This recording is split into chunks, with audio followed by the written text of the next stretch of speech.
Let me tell you a little bit about Sasha. Sasha has worked in high-growth, early-stage software startups specializing in scaling people and talent from the ground up. At Trainual, she helped grow the team from 15 to over 130 employees while navigating $33.8 million in VC funding. Trainual is all about creating a people-first culture, think 5.0 Glassdoor rating and 4-time Inc. 500 best places to work, without sacrificing performance. And Sasha has been a big part of bringing that to life, which is a very true story and a very true introduction. So without further ado, Sasha Robinson.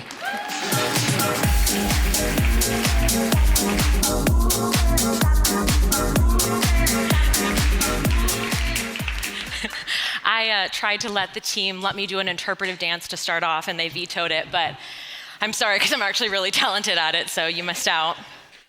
But thank you so much, Adam, for the warm introduction. I'm so excited to be here with all of you. And another thank you, because I wouldn't get to do my job without all of you. So thank you for caring about process and systems and creating really cool small businesses all over the country and the world. Adam told you a little bit about what I do and how I got my start, but he didn't tell you how I started at Trainual, which I think is a pretty fun story, if I know how to work a clicker. Yes, I do.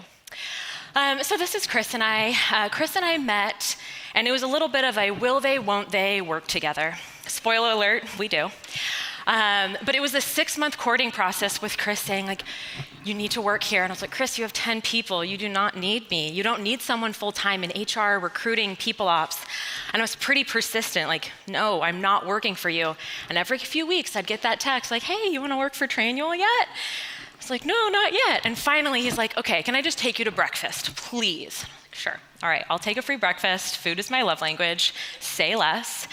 And he took me to breakfast, and I asked him some typical questions about the business. And he's like, yeah, everything's good there.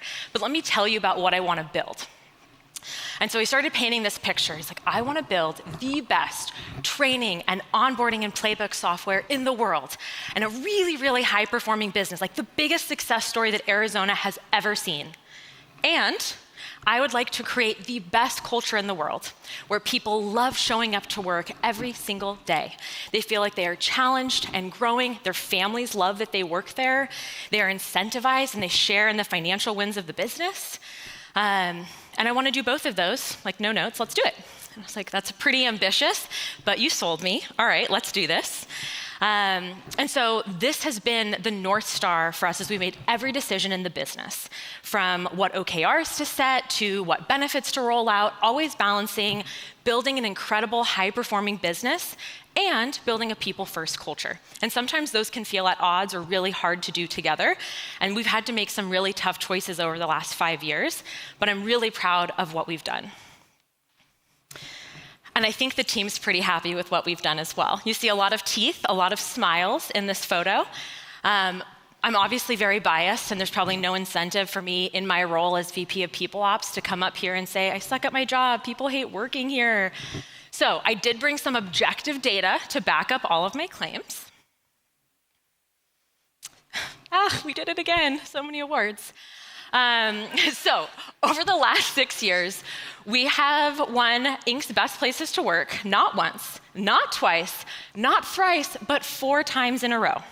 We have placed on every single Arizona Employment Award in the top 15, if not top 3. Our Glassdoor rating, as Adam alluded to, is a 5 out of 5 with 50 employee reviews and 80 candidate reviews. And half of the candidates didn't even get a job. There's like, Trainual is so cool and I really want to work there. Please hire me one day. Our ENPS, or Employee Net Promoter Score, has ranged between 60 and 90 over the last 50 years, but this last quarter it was a 83 on a scale of -100 to 100, and our tech benchmark is about 30. So I'm feeling really good about how our team feels about our culture. Our trailing 12-month employee retention has always been above 80%, which is a really healthy mix of voluntary and involuntary attrition. No one is perfect, so like I wish that I could tell Chris 100% employee retention, but no. And I'm really proud of all of this, like extremely proud. And I tell you this not to brag, but it is a little brag-worthy, but because this is very achievable for every single one of you. This is not something unique to Trainual. All of you can build an incredible place to work, regardless of your industry or vertical, your location. And I have a couple of tips to start off. First, you have to apply for these. Early in my career, I did not know that. I thought there was like this magical wizard behind the scenes that was all-knowing, like, Trainual is amazing. And they're like, you get an award, you get an award. No. You have to apply and submit an application, and then you are selected. And so if you have not applied for any of these awards, I highly encourage you, do a little Google, find awards in your industry, in your location, with the customers that you serve, maybe something that you think you're really exceptional at, like your customer service or your time to delivery, whatever type of business you have, start applying. Even if you don't win off the bat, that's okay. Just get in the habit of applying for these awards because you start to create this flywheel for free PR. So if you get placed on an award and some of these high-performing employees are looking for their next role, they might look on an Inc. Best Places to Work and they see your name on there. They're like, oh, should I apply? Probably, yes, they will. And so that's my first tip. Do some research and apply. Second tip, create a motion around your Glassdoor ratings. We ask all of our employees about once a year, like, hey, if you haven't submitted a review for Trainual on Glassdoor, give us a little review. We're not saying like you have to give us 100% and like tell Chris he's amazing, but just, hey, we want to get some honest feedback so other folks who are evaluating Trainual can get a feel for what it's like. And then as part of our hiring process, if you get past a certain stage, past a hiring manager interview, as part of your either rejection or acceptance, we ask you like, hey, submit a review for your your interview process on Glassdoor. And so we've built this really great repository of reviews because we asked. And so it's never a bad thing to ask for some feedback, ask for a review. Those are my first two tips to start building this flywheel of PR where folks know who you are.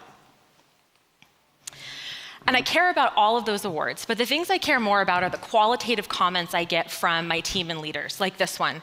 I truly felt my experience with you during the hiring process was an authentic glimpse into the culture here at Trainual. Or the onboarding team was so funny, you get to hear from Tara later, and made me feel so excited about my first day. I didn't have any first day jitters, and I was so excited to be a part of this team. And lastly, extremely great job with hiring and onboarding. The onboarding made me feel like fast friends with everyone involved. All the presentations and delivery have been clear, unambiguous, and to the point. Thanks for keeping things simple yet comprehensive. I get comments like this all the time, like almost too much. I'm like, stop, I get it, my team is amazing. But this is the stuff that really matters. I know that the team that we are hiring and that we are growing every single day actually enjoys showing up. And I'm a big believer that you do not improve what you do not track. And so if you're a small team, maybe you as the business owner or an operator are the one handling all HR, people ops, recruiting responsibilities right now, and you haven't tracked any metrics, that's okay. Today's a great day to establish a baseline. These are some of the metrics that I would recommend tracking to start. And you can drill into these and do all sorts of permutations to drill into different metrics, but just to start, these are fine. So ENPS, Employee Net Promoter Score. This is measured on a scale of -100 to 100. It's how likely are your employees to refer your business as a place to work. It's a pretty good metric, or at least a pulse, on how the overall sentiment of the team is, and if they would refer folks, think they might leave. If they would refer their friends, are they likely to leave? Probably not. Then we do something somewhat unique. We put our own spin on the ENPS. We created a PNPS. It's our Partner Net Promoter Score. Who here has had like an angry spouse when you've worked too long? Yeah, thank you, like the honest one hand over there. So we ask our spouses and partners, sometimes even roommates, like, what is it like to live and love someone who works for Trainual? And it's a much shorter survey than we ask our employees to do. It's about 6 questions. We ask about benefits, compensation, growth opportunities, leadership, and then like a general submission for things we could do better. What would make your life better as a spouse or a loved one of someone that works at Trainual? And we've gotten some really cool feedback. We realize that our spouses may not get some information our employees suck at communicating. Like, we already do that. But overall, it's a great pulse. And there have been times where we've gotten feedback on work-life balance. I'm like, shoot, we could do a better job of helping our leaders set better boundaries so they get to spend more time with their family. So, highly recommend, very easy to do, makes your spouses and loved ones feel very seen. Employee retention, I measure this on a trailing 12-month basis. You could do this based on tenure, based on team. You can drill down in different ways, but this is a great metric to see, like, are you hemorrhaging all of the talent that you are hiring and onboarding, or are you retaining the folks that you're spending so much time and money to attain? Revenue per FTE, or full-time employee, this is an efficiency and productivity metric. And so, are you getting the most out of your team? This is a great way to validate, are you hiring the right people? Do you have high performers on your team? And then lastly, time to fill and time to hire, the speed in which you close an open role and the time in which a candidate that you hired was in process. And so obviously you want those to be fast, but not at the expense of like crappy hires that are low performers, that aren't providing value, or they're leaving the organization, or they're toxic, or they absolutely hate working there. So these are all really important, and the counterbalances to make sure you're tracking all the right stuff within the employee life cycle. All right, let's do some math. So, the total of number of all-time Trainual applicants in our applicant tracking system is 7,360. We have only been able to make 161 offers over the last almost 7 years. And I, like, full disclosure, almost flunked out of high school math, but I can do basic arithmetic, and the all-time Trainual acceptance rate, I think, is 2.8%.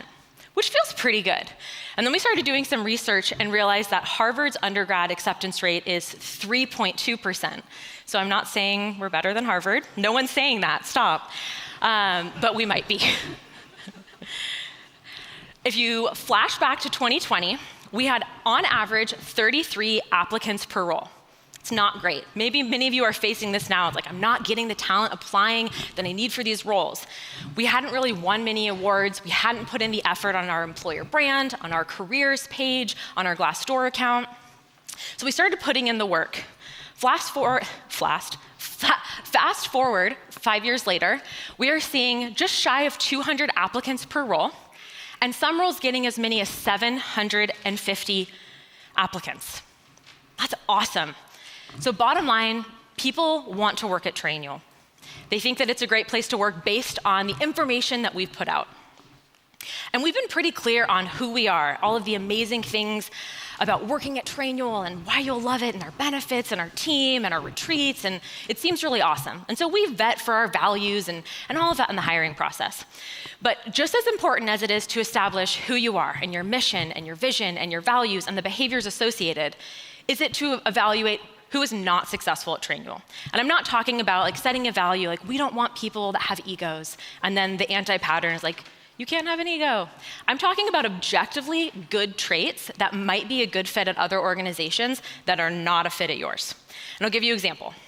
One of our core values is make ideas happen. So this is, if you have an idea, regardless of your title or your seniority, like make it happen. Go do some research, send it, as I like to say. Maybe you fail, and that's okay. Learn from it, try better next time, get creative. What about an employee at Boeing's been in the news a lot lately. So Boeing, do you think they're just sending it and testing new products? No, they're not. Because the impact, the potential ramifications, if they do something wrong, is life and death. A plane could go down, or no one buys their plane.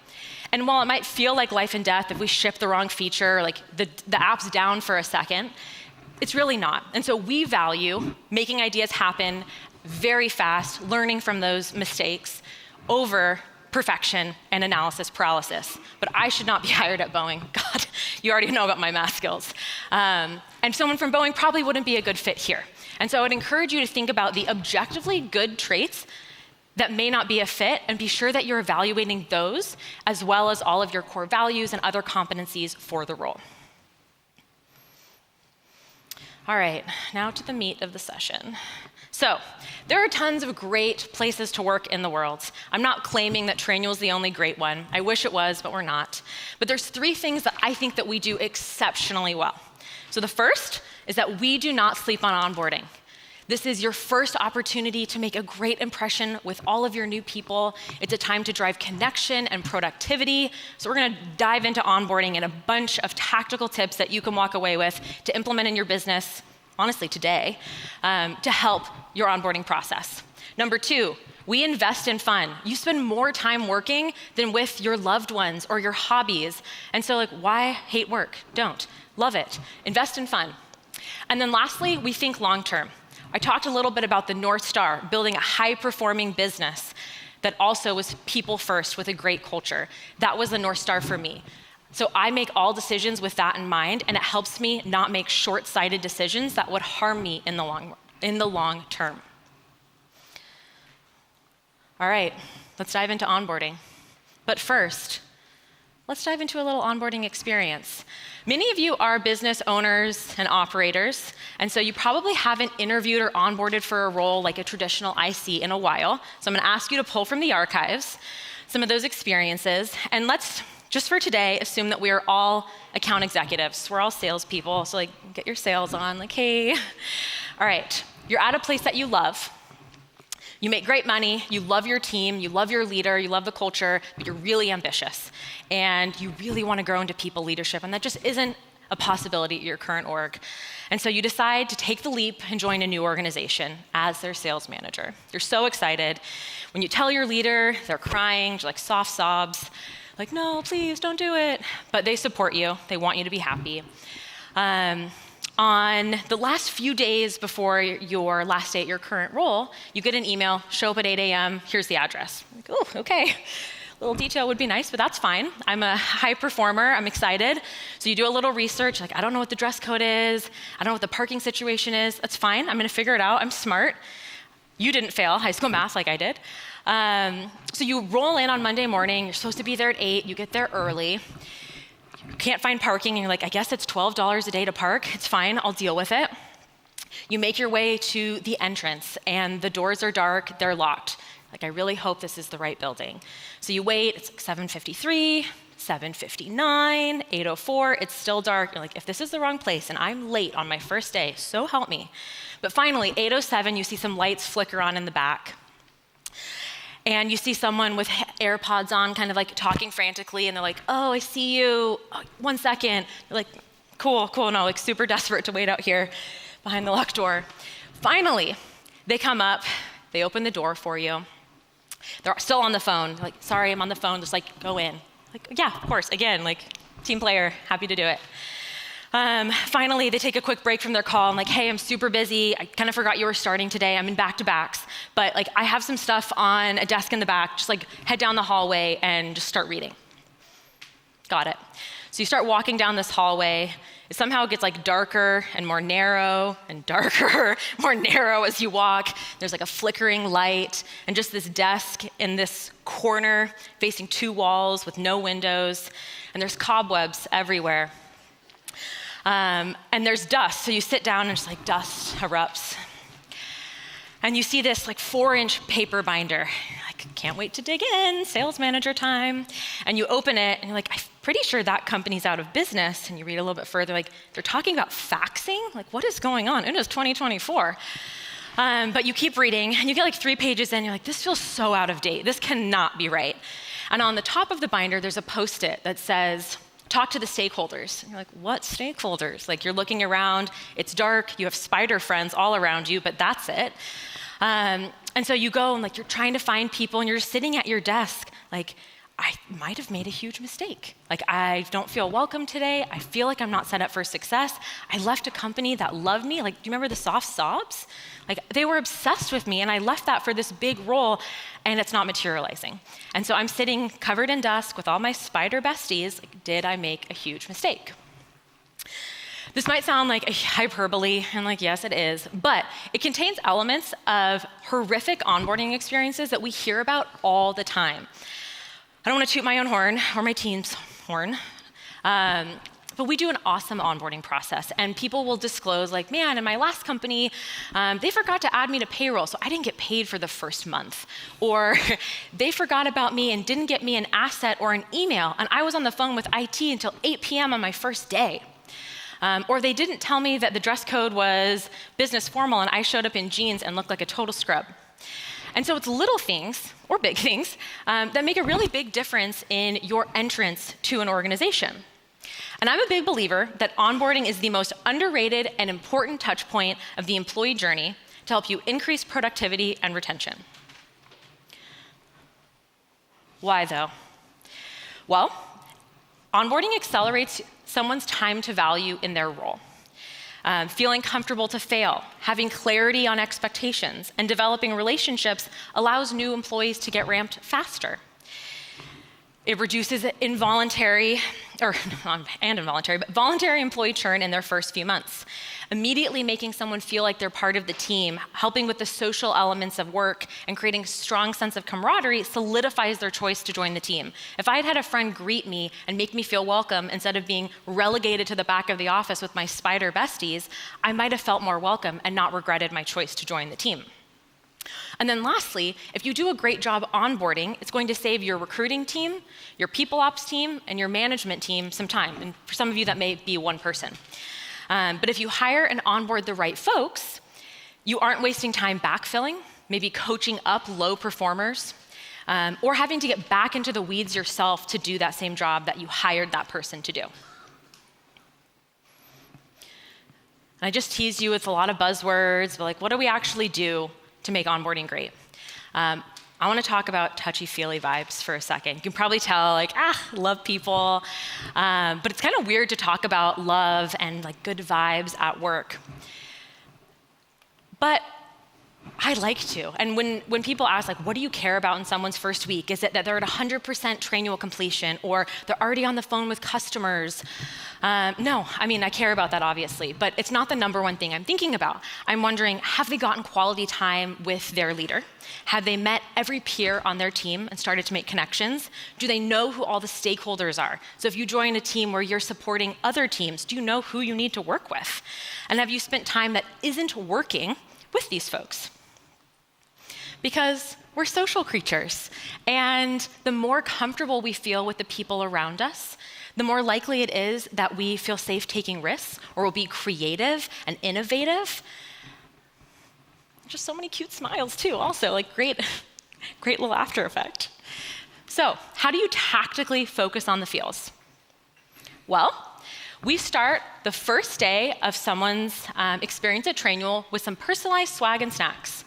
Now you're like, yeah, I get it, swag, so easy to do. You're right, it is, and it's so cheap. As you can see here, we have a Reese's peanut butter cup, coconut water, and pickles. We have new hires take a survey the day that they sign their offer, disclosing all sorts of personal information to us, like their favorite foods and favorite snacks and favorite beverage at certain places. Weeks later, they've forgotten that they've done this, and so they think that my team is full of witches and mind readers. But these little things that maybe cost $10 on average make such a big difference. They come in and they're like, oh my gosh, my pickle's on my desk, you're too sweet. And they have a little note, they have their swag, and they feel so good. And then if they're onboarding in person, we cater from one of the places that they said is their favorite place to eat. Because joining a new company is really scary.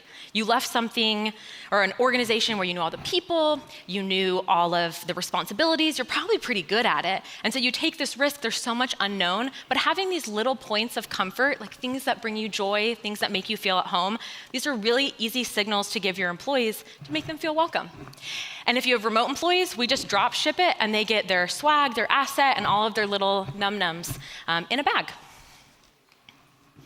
Up next, we do a pre-start Zoom call.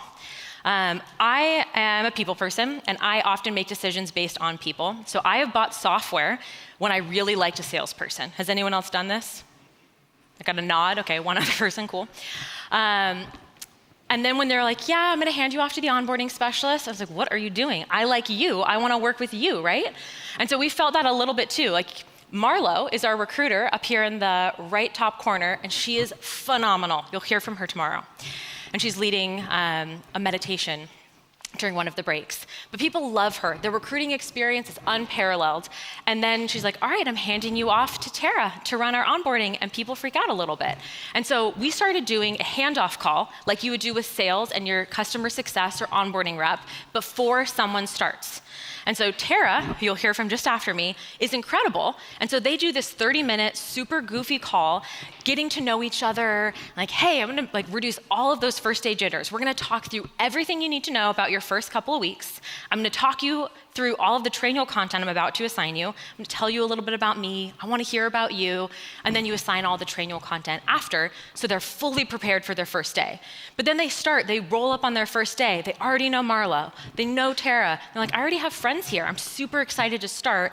And it kind of removes that barrier of feeling like you don't know anyone and you're really scared to start.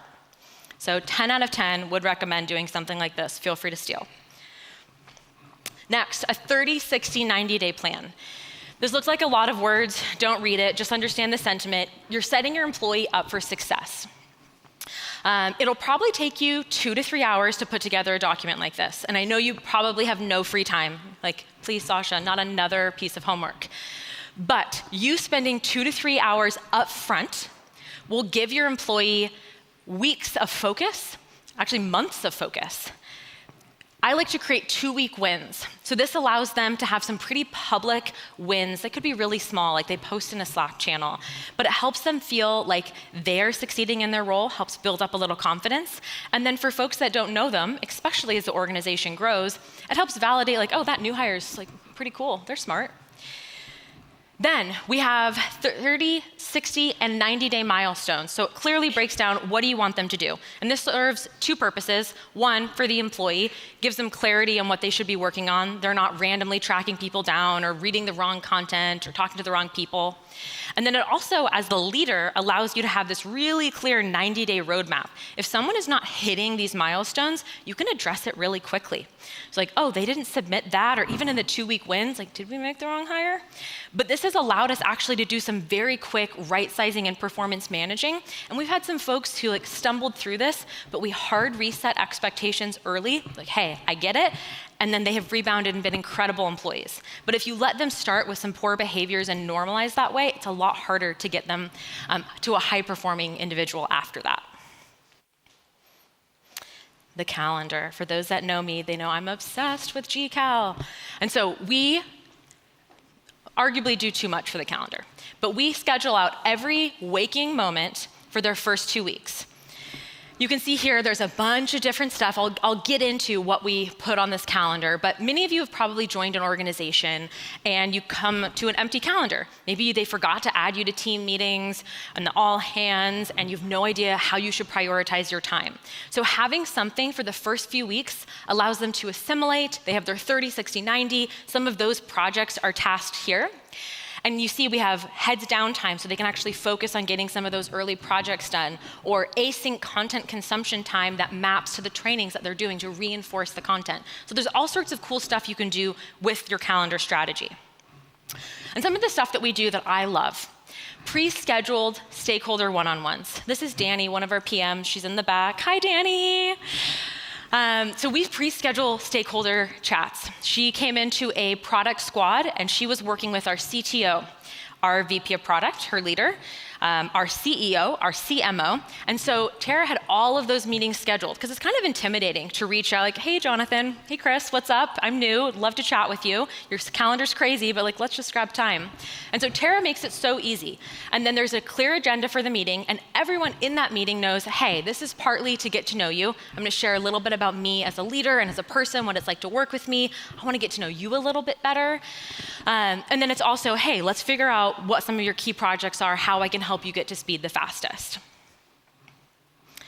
We do interactive new hire training, and this has been built up over time. We started with nothing, and then as we identified needs in the org, we started to build up content. So one of my favorite is we do a Meet the Pops team to start off the first day and the first week, so they know the 4 or 5 people that are behind the scenes making their life very enjoyable. We started a feedback training. So it's how to give and receive feedback. It's catching them up to speed on all the feedback trainings we've done with our existing team, what they can expect from their leader and from their team, and how they can be set up for success to give and receive feedback. We double tap on culture and values and make sure that is reiterated not once, not twice, but 3 times over those first few weeks. We talk about bias and psychological safety, and even unpacking your past work trauma baggage, leaving it at the door, and starting fresh at Trainual. And so all of these could be unique to your organization, but My team has put a ton of time into building really thoughtful presentations that they do live in their first week or two, and then we have async content in Trainual that we follow up. So they're reinforced, maybe there's a quiz in there to test knowledge retention, but a really great tool in your first few weeks. I already basically queued this up, but async training. So we have everything both on the company, policy, process, values, mission, vision, all documented. We usually have video content to make it more interactive. And then we also have role-specific content. And we use training paths to make sure it's all designed in the right order. So the timing of your trainings is mapped to the timing that content is put out to you, and you don't actually get role-specific content until week 2. We want you to feel loved and embraced and fully part of the Trainual culture before we have you dive into your role-specific content.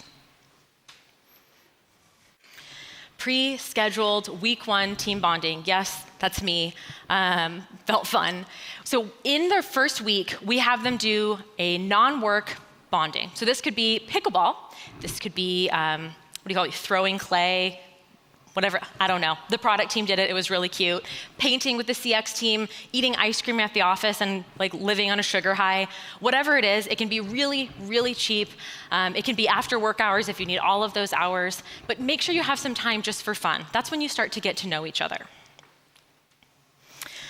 We have a new hire buddy program. We call it Cheerios.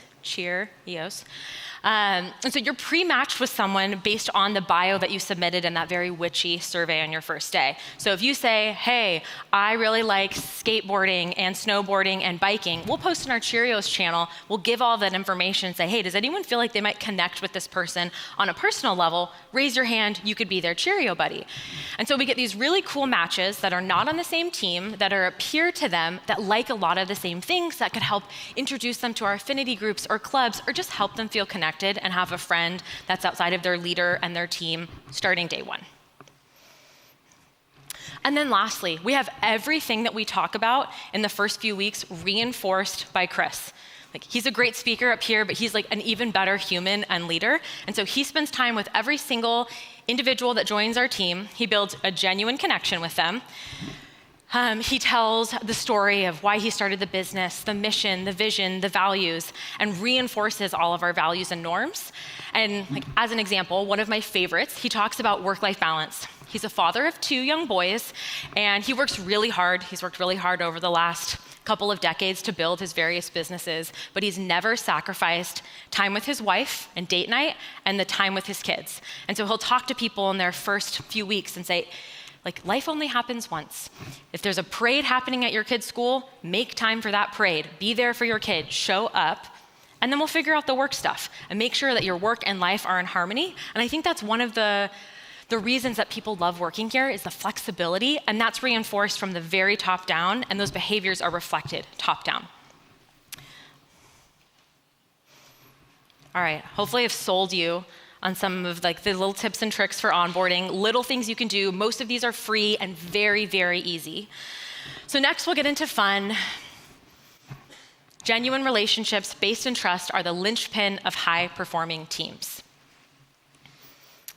All right, but really, are they? I feel like I have to sell you on the fun piece. So first, how does fun increase connection and make hard things easier?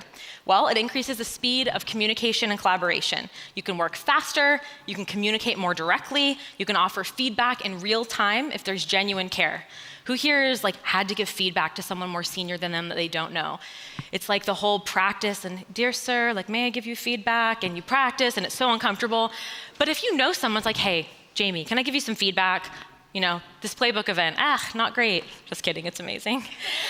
But it's much easier if I have a genuine relationship with someone. It establishes psychological safety, so they're more willing to take risks and be creative and innovative. And lastly, it reduces employee turnover. Working with people you know, dare I say is one of the leading indicators for folks staying on the team. If you do a survey, an engagement survey, and if you ask, do you have a close friend, or you feel like you have someone that you would consider a friend on your team, if someone answers yes to that, it's far less likely that they will leave than if someone answers no. And like I'm sure from your personal experiences, if you have a buddy at work, like yeah, sometimes work sucks, like work is work, but if you get to go and show up and be with them, like it makes work a lot more bearable.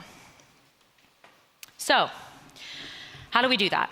Well, Trainual is a hybrid work structure. We have our office in Tempe, Arizona, and we have about 60% of our team based in Arizona, and the 40% remaining is distributed all over the country. And so hybrid work can sometimes be a little challenging, and so we've invested in flying our team out for those big strategic moments. So quarterly, we fly out our leadership team. If our product design and engineering teams are jamming on a new product feature that they want to launch for y'all, we'll bring in that squad to work on it together. Or if our customer experience leadership team wants to figure out how they can better serve you, we'll fly them all out so they can jam with the whiteboard. And yes, there's Zoom and there's tools that you can use. Like I think we can all agree, it's just not the same. So we invest in these in-person moments of collaboration because we believe that creativity and innovation is just a little bit different in person, and that relationships are built a little different in person. But not all in-person time has to be working time. So here's some of the fun stuff that we've done. Here's a pickleball tournament. I think I came in dead last and was very bitter about it, but we do pickleball tournaments. We've had folks, like almost 20 people on our team, train for a half Ironman, compete in the Ironman over the weekend. We do potlucks all the time, where maybe we bring in some like Jersey Mike's sandwiches, and then we ask folks to bring in their favorite picnic sides and share why this is special to them.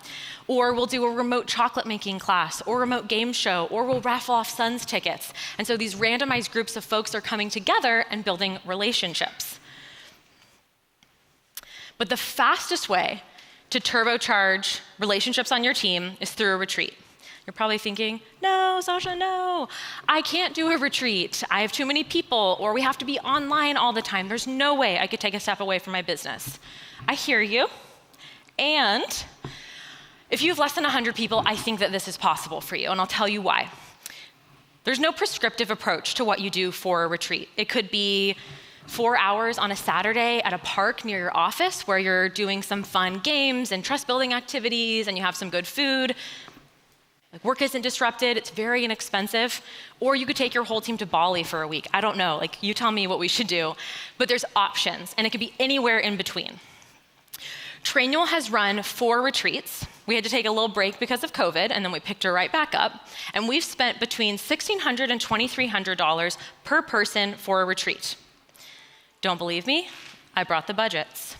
So we went to Lake Tahoe before I started. And then over the last 3 years, we went to Park City, Utah, Seattle, Washington, and Flagstaff, Arizona. And as you can see, somewhere between, 1,600 to 2,300.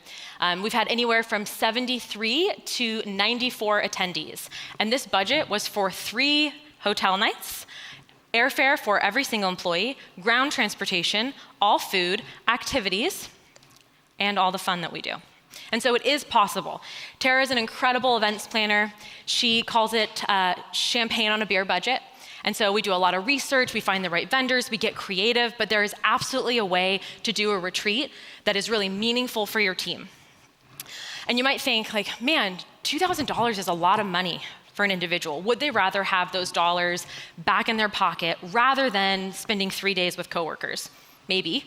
But if you think about $2,000, amortize it over 12 months, you have 2 paychecks in a month, and then you have taxes, how much are you actually taking home in each paycheck? Versus having this 3-day on-site where they are building relationships with people that they work with every day, and maybe folks that they don't get to work with every day. And so, as I think about the costs and benefits of doing something like this, taking the team offline for a few days, not being able to help all of you, I weigh all of those things. And to today, it is still so valuable. The relationships that the folks on our team build are just incredible. And I'll show you or tell you how. So, in Flagstaff this last summer, we thought, let's really lean into like the camping vibes and summer camp, and like, what did we do in summer camp? All those cool like activities and team builders. And so my team did a great job putting together all of these different activities. And so it was things like who could build the tallest tower out of spaghetti and tape and a marshmallow, or who could move the most gummy bears with just their teeth, so just like moving the gummy bears, or who could name the most state capitals in 30 seconds. Random facts about space. Very fun, very benign. And then we got to the math section, which we thought, how fun. People like math, right? We even did a dry run. I'll put that out there. We did a dry run and thought this was a good idea. 4 pages, double-sided, small print, long division, multiplication. I even think we threw in some exponents. And so we did it, and we're like, oh, okay, this feels super fun. It's really testing people's knowledge. This will be such a great team builder. We get up there. We have our CTO, who is a PhD in comp sci. He was a math lead. He does math for a living, basically. We had engineers who graduated from MIT. We had folks who said, yeah, I love math. This is what I do in my free time. And we had them up here, and we wanted them both to finish and be 100% accurate. So the beads of sweat that we had on our team. And it was 8 minutes, 11 minutes, it's still going. And then someone would finish and they'd be like, all right, I think I'm good. And then we check, error, you're not done. And I'm like, all right, the game is still on. Let's see who wins. Afterward, I think Chris was doing this, our CTO. They ran to the bar. They were legitimately sweating. I need an old fashioned just to calm down. But this was hilarious. Now we talk about it all the time. The math trauma bonding. Remember that time we all did math together in public in front of 80 of our closest coworkers? Mistakes were made. We've since learned from those mistakes and we won't do it again. But this was hilarious and so fun and bonded everyone that did it. And so this, along with all the other activities, was super fun. But the best part of the math trauma bonding was that all of the teams were cross-functional with different